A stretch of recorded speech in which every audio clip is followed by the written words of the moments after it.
Hello friends, എല്ലാവർക്കും ചെമ്മൽ പൂവിൻ്റെ ഇന്നത്തെ പുതിയൊരു എപ്പിസോഡ് വീഡിയോയിലേക്ക് സ്വാഗതം. എപ്പിസോഡിൻ്റെ തുടക്കത്തിൽ തന്നെ കാണിക്കുന്ന നമ്മുടെ അച്ചാമ്മ ചന്ദ്രയോടും വർഷയോടും ശ്രുതിയോടുമായിട്ട് അടുക്കളയിൽ കയറി ജോലി ചെയ്യാൻ പറയുന്ന സമയത്ത് ചന്ദ്ര ചോദിക്കുന്നുണ്ട്, അതെങ്ങനെ ശരിയാവും, ഞങ്ങൾ മൂന്നിനും പണിയെടുത്തിട്ട് ഇവളെന്താ വെറുതെ കാലുമേ കാലം കയറ്റി നിൽക്കാനാണോ എന്ന് ചോദിക്കുമ്പോഴത്തേക്കും എന്തായാലും രേവതി മോള് വെറുതെ ഒന്നും ഇരിക്കാൻ പോകുന്നില്ല. പിന്നെ ഇത്രയും നാളും ഇവള് പാചകം ചെയ്തു, നിങ്ങൾ കാലുമേ കാലം കയറ്റി വെച്ച് കണ്ടു, ഇനി കുറച്ചു നേരം ഇവളും മേൽനോട്ടം വഹിക്കട്ടെ എന്നൊക്കെ പറയുകയാണ്. അങ്ങനെ അച്ചാമ്മ രേവതിയെ കൂട്ടിക്കൊണ്ട് അവിടെ നിന്ന് പോവുകയും ചെയ്യും. അച്ഛൻ പോയതിന് തൊട്ട് പുറകെ തന്നെ വർഷ പറയുന്നുണ്ട്, ഇത് എന്ത് നിയമമാണ്, ഇത് ഒരാളെ കൊണ്ട് നിർബന്ധിച്ച് ജോലി ചെയ്യിപ്പിക്കുക എന്നൊക്കെ വർഷ പറയുമ്പോഴത്തേക്കും വേഗം തന്നെ ചന്ദ്ര വർഷയുടെ വായ പൊത്തിട്ട് പറയുന്നുണ്ട്, അവളെ വർഷ മിണ്ടാതിരിക്കുക, അമ്മ ഇതൊന്നും കേൾക്കണ്ട എന്ന് പറയുകയാണ് കേട്ടോ. അതിനുശേഷം ചന്ദ്രയും ശ്രുതിയും കൂടെ കൂടിയിട്ട് രേവതിനെ ജോലിയൊന്നും ചെയ്യിപ്പിക്കാതെ തങ്ങളെ കൊണ്ട് ജോലി ചെയ്യിപ്പിച്ചു എന്ന രീതിക്ക് സംസാരിച്ച് തുടങ്ങുന്ന സമയത്തേക്ക് അച്ഛമ്മ ശ്രുതി ഇപ്പോൾ ഈ അമ്മ ഇറക്കി എന്ന് ദേഷ്യത്തോട് വിളിച്ചു പറയുകയാണ്. ശ്രുതിയാനെ വേഗം തന്നെ അടുക്കളയിലേക്ക് ഓടും ചെയ്യും കേട്ടോ. ഇതേ സമയം തന്നെ ചന്ദ്രയും വർഷയും കൂടി പച്ചക്കറി ഒരുക്കുകയാണ് കേട്ടോ. വർഷയുടെ പച്ചക്കറി ഒരുക്കുന്നത് കാണാൻ നല്ല രസമാണ്. കാരണം വെട്ടുകത്തിക്ക് വെച്ച് ആഞ്ഞു വെട്ടുന്ന പോലെ കയ്യിൽ കത്തിയും പിടിച്ചുകൊണ്ട് രണ്ട് കൈകളും മുറുക്കെ പിടിച്ച് മുരിയാക്കോളിനൊക്കെ ആഞ്ഞു വെട്ടുന്നുണ്ട്. ഇത് കാണുമ്പോഴത്തേക്കും ചന്ദ്ര പറഞ്ഞു കൊടുക്കുന്നുണ്ട്, മോളെ ഇങ്ങനെയൊന്നും അല്ല വെട്ടേണ്ടത്, ഓരോ പച്ചക്കറി ഒരുക്കുന്നതിനും അതിൻ്റെതായ രീതിയുണ്ട് എന്നൊക്കെ പറഞ്ഞ് മനസ്സിലാക്കുന്നുണ്ട് കേട്ടോ.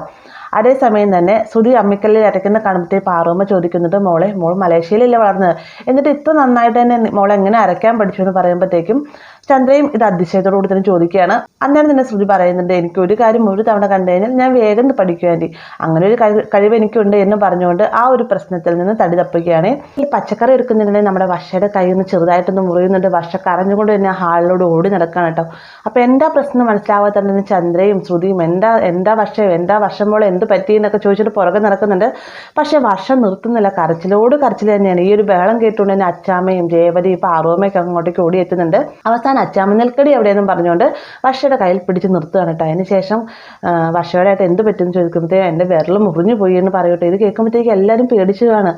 അതാണ് തന്നെ രേവതി നോക്കട്ടെ എന്ന് പറഞ്ഞിട്ട് കയ്യിലേക്ക് നോക്കുന്ന സമയത്ത് അച്ചാമ്മയെ നോക്കിയിട്ട് പറയുന്നുണ്ട്, അച്ചാമ്മ ഇത് ചെറിയൊരു മുറിവാണ്, തൊലി പതുക്കിയൊന്ന് പോറലുണ്ടായിട്ടുള്ളൂ എന്ന് പറയുമ്പോഴത്തേക്കും അച്ചാമ്മ പറയും, അത് പച്ചമരുന്ന് പറ്റിയാൽ മതി എന്ന് പറയും കേട്ടോ. ഈ ഒരു സമയത്ത് ചന്ദ്ര പറയുന്നുണ്ട്, ഇതാ ഞാൻ പറഞ്ഞത്, പരിചയമില്ലാത്ത ജോലികളൊന്നും പിള്ളേരെ കൊണ്ട് ചെയ്യിക്കരുന്ന് പറഞ്ഞതെന്ന് പറയുമ്പോഴത്തേക്കും ചന്ദ്ര, നീ പച്ചക്കറി ഒരുക്കുന്ന സമയത്ത് നിന്റെ കയ്യൊന്നും മുറിഞ്ഞിട്ടില്ലേ, അറിയില്ലാത്ത ജോലികൾ നമ്മൾ ചെയ്ത് പഠിക്കണം എന്നൊക്കെ അച്ചാമ്മ പറയുന്നുണ്ട്. ശേഷം 3 പേരോടും ഇപ്പോൾ ചെയ്തുകൊണ്ടിരിക്കുന്ന പരിപാടി എന്നെ തുടർന്ന് ചെയ്തോളാനായിട്ട് പറയുക. അച്ചാമ്മ രേവതിയും കൂട്ടിക്കൊണ്ട് അവിടെ നിന്ന് പോവുകയും ചെയ്യും കേട്ടോ. ഇതേ സമയം ശ്രീകാന്ത് ശ്രുതിയും ഗുണം കൂടി വീടിൻ്റെ പുറത്തെ കൂടിയൊക്കെ ഇറങ്ങി നിൽക്കുകയാണ്. ശ്രീകാന്തിനോടായിട്ട് ശ്രുതി പറയുന്നത്, ഇതെല്ലാം തേക്കുന്നടിയാണ്, ഇതൊക്കെ വിറ്റ് കഴിഞ്ഞ് നല്ല പൈസ കിട്ടുമെന്ന് പറയുമ്പോഴത്തേക്കും ഇതൊന്നും അച്ചാമ്മ കേൾക്കണ്ട എന്ന് ശ്രീകാന്ത് മറുപടിയും പറയും കേട്ടോ. വേഗം തന്നെ ശ്രുതി പറയുന്നുണ്ട്, എന്തായാലും ഈ നാട്ടിൽ വളരാതിരുന്നത് നന്നായി, കണ്ടില്ലേ, കുറേ മരങ്ങളും ഒരു വീടും മാത്രമേ ഉള്ളൂ ഇതിൻ്റെ ചുറ്റുപാടും, ഒരു കമ്പനി പോലും ഇതിന് ചുറ്റുമില്ല, എന്തായാലും നമ്മുടെ നാട്ടിൽ വളർന്നുകൊണ്ട് ഞാൻ ഈ ഒരു നിലയിലെത്തി എന്നൊക്കെ ശ്രുതി പറയുമ്പോഴത്തേക്കും ഏട്ടൻ ഏത് നിലയിലെത്തിയെന്നാണ് പറയുന്നത് എന്ന് പറഞ്ഞുകൊണ്ട് ശ്രുതിയെ കളയാക്കൊണ്ട് ശ്രീകാന്ത് അവിടെ നിന്ന് പോവാണ് കേട്ടോ. ഇത് കേൾക്കുമ്പോഴത്തേക്ക് ശ്രുതി ചിന്തിക്കാൻ, ഇത്രയും നാളും സച്ചി മാത്രമേ എന്നെ കളയായിക്കൊണ്ടിരുന്നുള്ളൂ, ഇപ്പം ഇവനും തുടങ്ങിയോ എന്നൊക്കെ ചിന്തിച്ചുകൊണ്ട് ശ്രീകാന്തിൻ്റെ കൂടെ തന്നെ നടന്നു പോവുകയാണ് കേട്ടോ.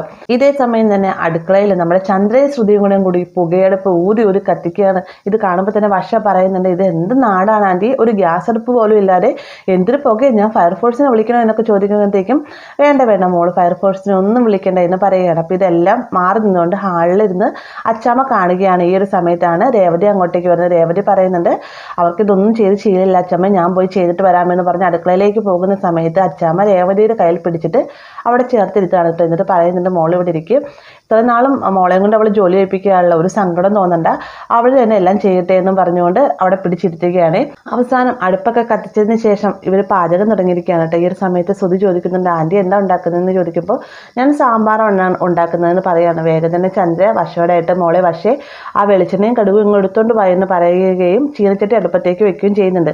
അതിനുശേഷം ശ്രുതിയും ചന്ദ്രയും കൂടി മാറി നിന്നിട്ട് ഇങ്ങനെ സംസാരിക്കുന്ന നേരത്ത് തന്നെ വർഷ എന്താ ചെയ്യാന്ന് വെച്ച് കഴിഞ്ഞാൽ ഈ വെളിച്ചെണ്ണയും കയ്യിലുണ്ടായിരുന്ന കടുക് മുഴുവനായിട്ടും ചീനച്ചട്ടിയിലേക്ക് ഇടുകയാണ്.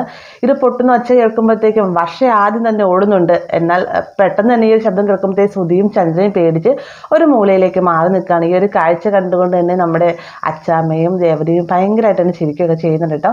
അതിനുശേഷം ചന്ദ്ര വർഷയോടായിട്ട് പറയുന്നുണ്ട്, മോളെ വർഷ നീ എന്ത് പണിയാണ് കാണിച്ചാൽ കടുക് മുഴുവൻ അതിലേക്ക് ഇട്ടല്ലേ എന്ന് ചോദിക്കുകയാണ്. വേഗം തന്നെ വർഷ ഒരു ചമ്മിയെ ചിരിച്ചിരിക്കുന്നുണ്ട് കേട്ടോ. അതിനുശേഷം ചന്ദ്രൻ എന്താ ചെയ്യുന്നത്, ഒരു ക്യാരറ്റ് എടുത്ത് വർഷയുടെ കയ്യിലേക്ക് കൊടുത്തിട്ട് പറയുകയാണ്, മോളെ മോൾ ഒന്നും ചെയ്യണ്ട, ഏതെങ്കിലും ഒരു മൂലയിൽ പോയി ഇന്നാ മതി എന്ന് പറഞ്ഞുകൊണ്ട് നിർത്തുകയാണ് കേട്ടോ.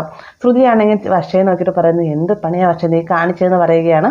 അപ്പം അങ്ങനെ നമ്മുടെ ചന്ദ്ര രേവതിയോട് പറഞ്ഞ പോലെ തന്നെ എല്ലാ കറികളും അച്ചാമ്മയായി തന്നെ ചന്ദ്രയെ കൊണ്ട് ശ്രുതിയെ കൊണ്ടുമായിട്ട് വെപ്പിക്കുകയാണ്. വർഷേനെ കൂട്ടാൻ പറ്റില്ല, കാരണം വർഷ പകുതിക്ക് വെച്ച് മാറിയെന്നല്ലോ. അതിന് ശേഷം പാർവമ്മ ഓരോന്നോരോന്നായിട്ട് വിളമ്പിക്കൊണ്ട് വെക്കുകയാണ്. എല്ലാവരും കൂടി ഭക്ഷണം ഇരിക്കുന്ന സമയത്ത് അച്ഛൻ പറയുന്നുണ്ട്, ഞാനും രവിയും പിന്നെ ഇരുന്നോളാം, നിങ്ങൾ കഴിക്കുക എന്ന് പറയുകയാണ് കേട്ടോ. ഈ ഒരു സമയം കൊണ്ട് തന്നെ നമ്മുടെ സച്ചി ഇലകളൊക്കെ കഴുകി നല്ല തുടച്ച് വൃത്തിയാക്കി എല്ലാവർക്കുമായിട്ട് വെച്ച് കൊടുക്കുന്നൊക്കെ ഉണ്ട്. പിന്നീട് രേവതി വിളമ്പാൻ നിൽക്കുന്ന സമയത്ത് ചന്ദ്ര പറയുന്നത്, വേണ്ട നീ ബുദ്ധിമുട്ടി വിളമ്പണമെന്നില്ല, ഇതൊക്കെ ഉണ്ടാക്കി ഞങ്ങൾ തന്നെയല്ലേ എന്ന് ചോദിക്കുമ്പോഴത്തേക്കും, അല്ല ഇത് ബുദ്ധിമുട്ടി തിന്നുന്നത് ഞങ്ങളാണെന്ന് സച്ചി മറുപടി പറയട്ടോ. അന്നേരം തന്നെ ചന്ദ്ര പറയുന്നുണ്ട്, നിന്നോട് ബുദ്ധിമുട്ടി തിന്നാൻ ആരാ പറഞ്ഞു, അല്ലെങ്കിലും ഞങ്ങളുടെ കൂടെ നീ ഇരിക്കാറില്ല, ഞങ്ങളെ കഴിച്ചു കഴിഞ്ഞിട്ടല്ലേ നീ ഇരിക്കാറുള്ളത് എന്ന് പറയുമ്പോഴത്തേക്കും രേവതി പതുക്കെ അവിടെ നിന്ന് എഴുന്നേൽക്കുകയാണ്. ഇത് കാണുമ്പോഴത്തെ അച്ഛൻ പറയുന്നുണ്ട്, നീ എങ്ങോട്ട് രേവതി എഴുന്നേറ്റ് പോകുന്ന, അവിടെ ഇരിക്കുക എന്ന് പറഞ്ഞുകൊണ്ട് രേവതി നിർബന്ധിച്ച് തന്നെ അവിടെ ഇരുത്താണ് കേട്ടോ. അതിനുശേഷം എല്ലാവരും കൂടി ഭക്ഷണം കഴിക്കുന്നതിനിടയിൽ നമ്മുടെ ചന്ദ്ര പപ്പടം എല്ലാവർക്കും വിളമ്പി കൊടുക്കുന്നുണ്ട്, രേവതിക്കും സച്ചിക്കും ഒഴികെ. ഇത് കാണുമ്പോഴത്തേക്ക് അച്ഛാവൻ ചന്ദ്രയോടായിട്ട് ചോദിക്കുന്നുണ്ട്, നീ എന്താ രേവതിക്ക് പപ്പടം വിളമ്പി കൊടുക്കാതിരുന്നെന്ന് ചോദിക്കുമ്പോഴത്തേക്കും ചന്ദ്ര പ്രത്യേകിച്ച് മറുപടി ഒന്നും പറയുന്നില്ല. ഈ ഒരു സമയത്ത് സച്ചി വേഗം രേവതിക്ക് പപ്പടം എടുത്ത് കൊടുത്തിട്ട് പറയുന്നുണ്ട്, എൻ്റെ ഭാര്യയ്ക്ക് ഞാൻ കൊടുത്തോളാം, വേറെ ആരും ബുദ്ധിമുട്ടി ചെയ്യണമെന്നില്ല എന്നൊക്കെ പറയുകയാണ്. അങ്ങനെ നമ്മുടെ സച്ചി രേവതിക്ക് ഭക്ഷണം വിളമ്പി കൊടുക്കുകയും പപ്പടമൊക്കെ വെച്ച് കൊടുക്കുകയൊക്കെ ചെയ്യുന്നുണ്ട്. ഇത് കണ്ട് ആകെ സന്തോഷത്തിൽ നിൽക്കുകയാണ് അച്ചാമ്മയും രവിയൊക്കെ തന്നെ കേട്ടോ. എന്നാൽ ചന്ദ്രയ്ക്ക് തീരെ പിടിക്കുന്നില്ല. അപ്പോൾ ഇവർ ഭക്ഷണം കഴിക്കാൻ ഒരുങ്ങുന്ന സമയത്താണ് നമ്മുടെ വർഷയുടെ കൈ മുറിഞ്ഞേക്കുന്നതുകൊണ്ട് തന്നെ വർഷയ്ക്ക് ഭക്ഷണം വാരി കഴിക്കാൻ പറ്റുന്നില്ല. വർഷ സ്പൂൺ ചോദിക്കുകയാണ്. ഈ സമയത്ത് ചന്ദ്ര പറയുന്നുണ്ട്, മോളെ വർഷയെ സ്പൂണൊന്നും വെച്ച് കഴിക്കേണ്ട, ആൻറ്റി വാരി തരാമെന്നും പറഞ്ഞുകൊണ്ട് ചന്ദ്ര വർഷയ്ക്ക് വാരി കൊടുക്കുകയാണ്. ഈ ഒരു കാഴ്ച കാണുമ്പോഴത്തേക്ക് രേവതി ഭയങ്കര സ്നേഹത്തോടെ തന്നെ ചന്ദ്രയെ നോക്കുകയാണ് കേട്ടോ.